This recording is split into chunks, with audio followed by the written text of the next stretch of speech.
Syedaralun satu unit mobil minibus Toyota Rise warna kuning nomor polisi BL1043ME yang dikemudikan Muzakir Manaf dilaporkan menabrak lapak jualan di Jalan Medan Banda Aceh, tepatnya di Desa Alu Bukit, Kecamatan Loksukon, Aceh Utara pada Senin 11 April 2022.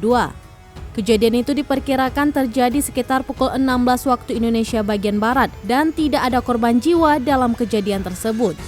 Dari informasi yang diterima menyebutkan kecelakaan tersebut terjadi lantaran mobil Toyota Rise melaju dengan kecepatan tinggi. Setiba di lokasi, mobil tersebut hilang kendali dan menabrak kedai yang ada di pinggir jalan. Akibat tabrakan ini, mobil Toyota Rise itu ringsek di bagian depan.